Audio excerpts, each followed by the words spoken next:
80 aniversario, The 80th anniversary of the Nazi-fascist defeat. Día de la Victoria, también se llama. Victory Day, it's also called. The day of the Soviet Union's victory at the head of the world's peoples against Nazi-fascism. Sí, la Unión Soviética colocó Yet the Soviet Union placed the main emphasis on the Nazi-fascist defeat. Of a total of 85 million victims of World War II, the Soviet Union accounted for 27 million, of whom 7 million were soldiers and 20 million were civilians. 7 millones fueron soldados, 20 millones fueron civiles. Pero la Unión Soviética But the Soviet Union led a large anti-fascist and grassroots organizing front. It was those ideologically and politically aligned with the Soviet Union who fought fascism internationally. Mass anti-fascist demonstrations against Nazism took place in countries like Argentina, Chile, India, and so on. manifestaciones masivas antifascistas contra el nazismo. También en los países ocupados estaba la guerrilla dirigida fundamentalmente por Guerrillas led primarily by the Marquis in France, the partisans in Italy, and the partisans in Albania, Yugoslavia, Greece, in short, all over the world, were also active in the occupied countries. el mundo entero. En Asia, en el sudeste asiático, In Asia, Southeast Asia, China, and Korea, anti-fascist forces organized and fought against the expression of fascism there, contra la expresión del fascismo allí que fue which was represented by the Japanese under Emperor Hirohito, an ally and part of the Axis along with Nazi Germany and Fascist Italy. e Italia fascista. It was the organized peoples, it was the Soviet Union that confronted and defeated the Nazi-fascists. It's true that the United States and England, of course, reluctantly participated later.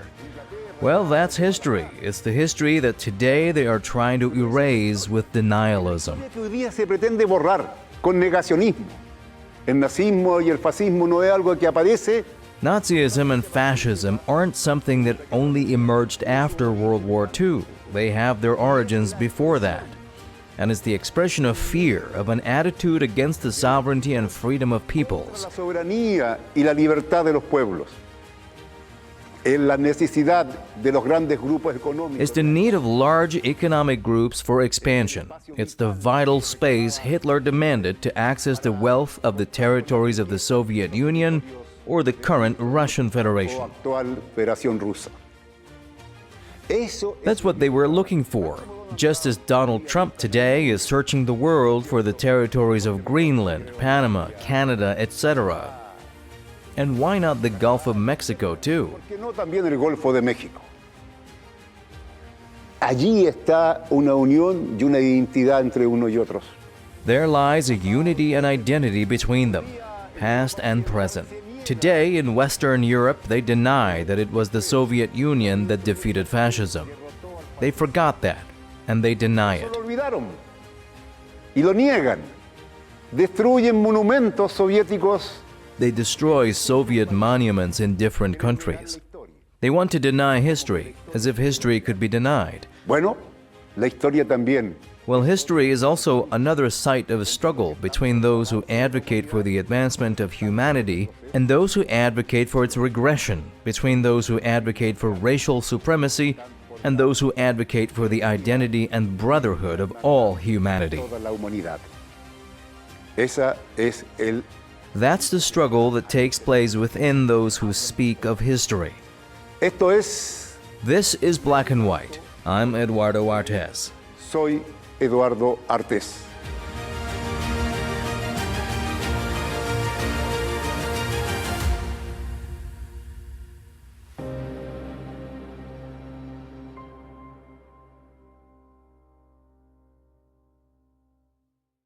En el marco del 80 aniversario de la victoria, In celebration of the 80th anniversary of the USSR's victory in the Great Patriotic War, We take a moment today to explore various aspects of fascism, its origins, and how it was ultimately defeated both militarily and politically at a certain point in history.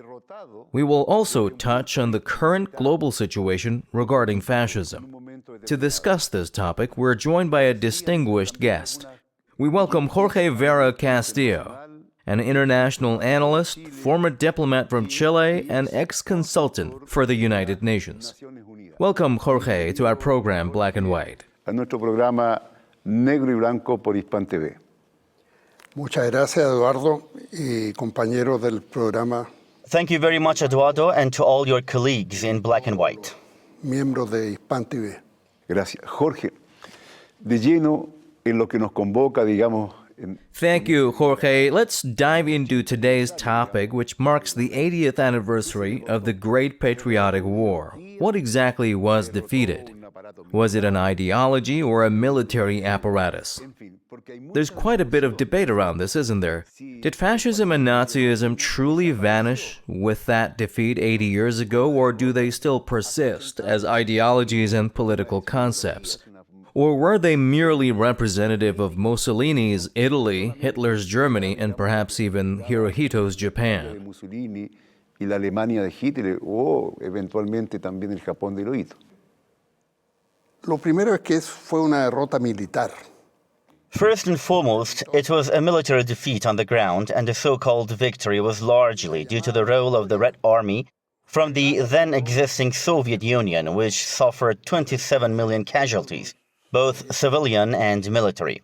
Essentially, the anniversary marked on May 9, 1945, with the German surrender signed in Berlin at 43 minutes midnight that day, according to Russian time, represents a victory that dialectically was also a military defeat. However, in the background, there was undoubtedly a battle against the rising supremacist ideology of Nazism, the Aryan race, white supremacy, and the effective anti-Semitism of that time, which is not to be confused with the current narrative used as an excuse for the genocide of the Palestinian people.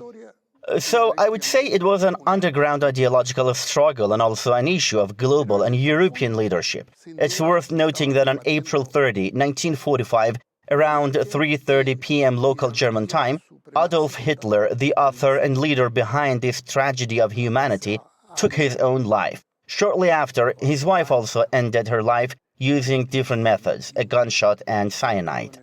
To summarize, it was a heroic and epic military defeat with millions of casualties, leading to the liberation of concentration and extermination camps.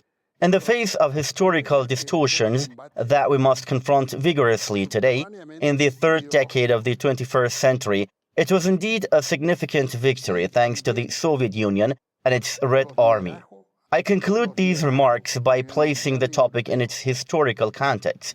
It was on Monday, April 16, 1945, that the siege of Berlin began from various directions, primarily from the east and northeast. In just 3 weeks, astonishingly, it culminated on May 9 or May 8, as seen from what is known as Western Europe, marked by the symbol of capitulation, Hitler's suicide. ¿Qué es el suicidio de Hitler? Dear Jorge, before we take a break, I want to pose a question for you. What does the denialism we see in the West today regarding the role of the Soviet Union mean? What lies behind it in terms of their contributions and sacrifices in the fight against Nazi-fascism? What is really being concealed here? We'll take a break and come back immediately.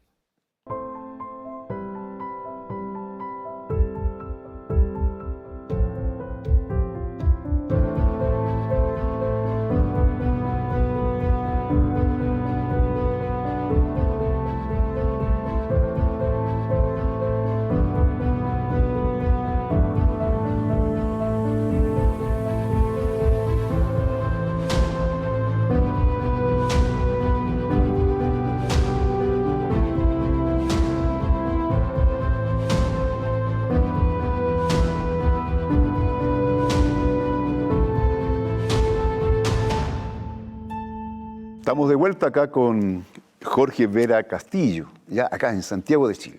We're back here with Jorge Vera Castillo in Santiago, Chile. Jorge, before we took a break, I asked you what lies behind the denialism that the West has regarding the contributions and role of the Soviet Union, while at the same time they are rewriting history. What do you think about that? ¿Qué hay en eso?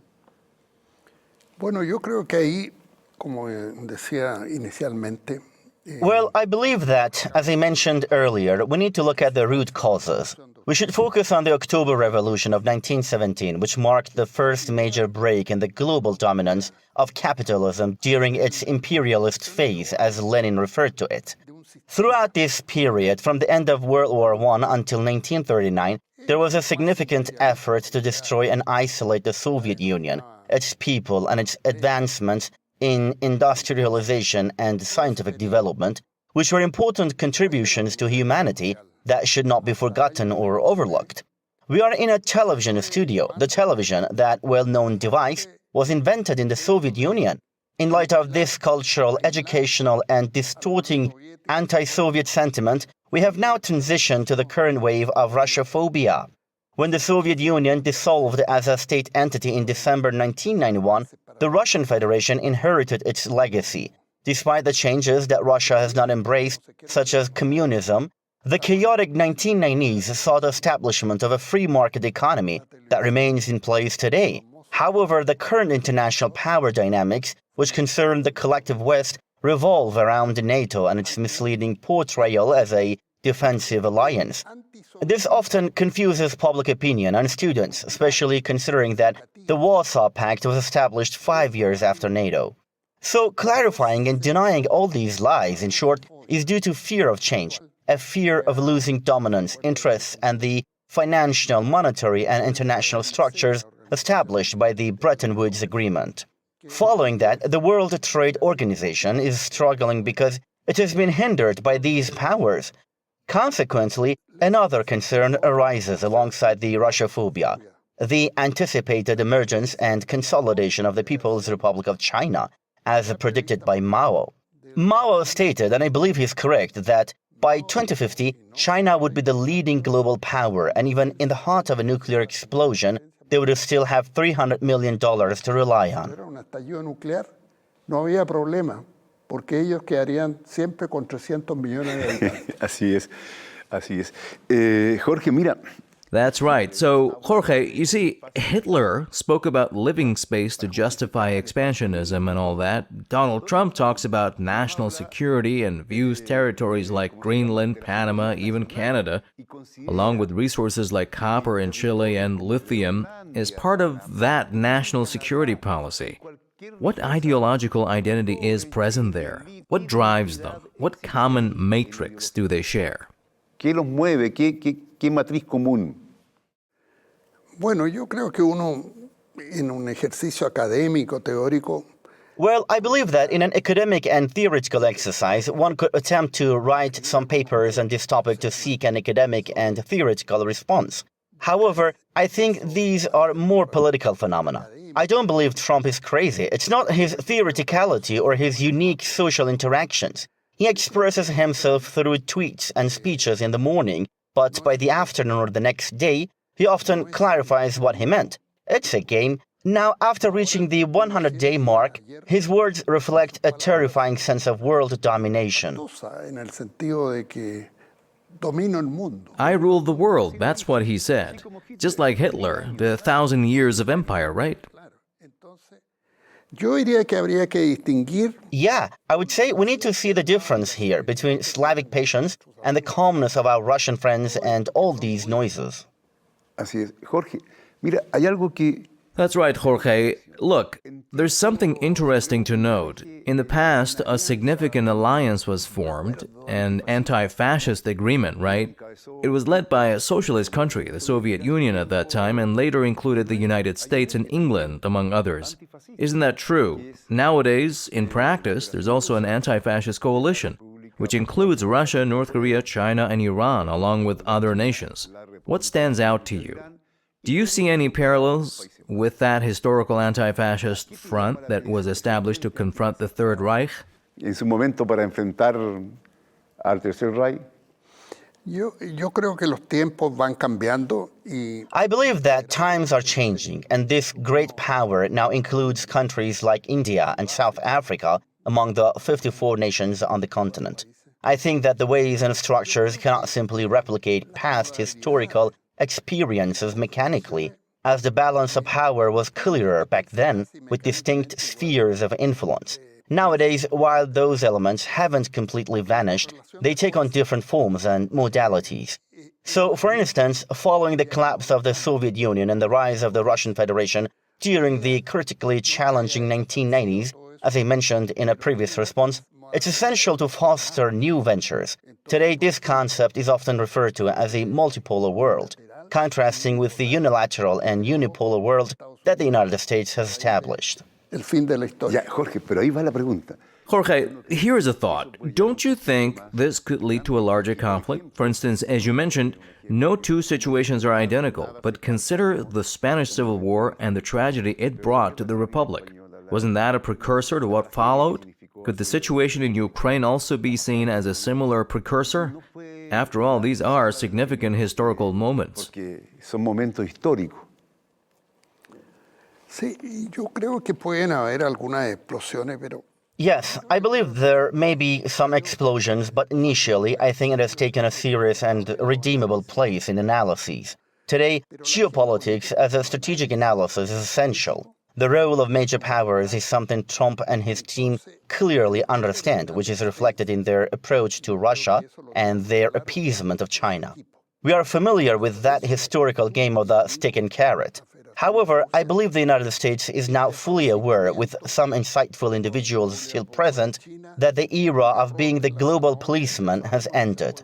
This simultaneous emergence of a multipolar world is evident through various initiatives like the PRI, Partnership with Allied Countries, the Euro-Asian Economic Union, the Shanghai Cooperation Organization, and the Islamic Organization with 52 member countries. Meanwhile, the Arab League is diminishing, and we are witnessing the tragic genocide in Israel. This raises questions about the accusations regarding the so-called Russian invasion of Ukraine, which is not even accurate in military terms, let alone in relation to international law. This individual, Zelensky, is Jewish and acts like a puppet. He shares the same Zionist views and others. Kiev's envoy to Israel even mentioned that Israel is akin to Ukraine, amidst the rising fascism that is resurfacing. Indeed, in Eastern European countries, particularly those with a Soviet socialist past, there are signs of unrest, as seen in Slovakia, Moldova, Hungary, Georgia, and Romania. Following Georgiev's initial electoral victory, the results were dismissed and the candidate was imprisoned. Once, the current US Vice President pointed out to the European Union at a security conference that their greatest threat isn't Russia or China, but rather themselves, as they are losing democratic values and even risk not recognizing their election outcomes due to accusations of being pro-Russian. Now, the peak of this historical cynicism and the alarming resurgence of Nazism, marked by this fascist baptism, is represented by the new Foreign Secretary of the European Union, who has taken over from Borrell. I'm talking about Kaja Kallas, the former Prime Minister of Estonia, who has issued threats to individuals like Ruben Rico from Slovakia and the President of Serbia, forbidding them from attending the commemorative event on May 9th in Moscow. Furthermore, she has warned that any candidate for EU membership in any form is being closely monitored, and anyone who goes to Moscow should forget about joining the European Union. That's the reality. y el que vaya a Moscú tiene que olvidarse de la Unión Europea. Así es. In line with what you're suggesting about the resurgence of fascist political attitudes in various places, what should the response be from the people and countries that stand against fascism? Países que se oponen al fascismo. Junto con la denuncia, la lucha. We need to go with denunciation and struggle. The establishment of a multipolar world is crucial. Let me provide two examples. The Islamic Republic of Iran has entered into a comprehensive partnership agreement with the Russian Federation, and we are already witnessing its manifestations and concrete actions. There's also a comprehensive partnership agreement with the Democratic People's Republic of Korea, alongside the Russian Federation. These are two unexpected agreements for those unaware of the balance of power. Therefore, I believe we should maintain a historical optimism, and the peoples, including those in Latin America and the Caribbean, must continue to advocate and raise awareness about this. Y denunciando esto. Así es, Jorge. Con un optimismo histórico. That's right, Jorge. With a historic sense of optimism and in the fight against fascism, we bid you farewell. And thank you so much for being with us here at Black and White. It's been an honor for me to be here. Thank you so much.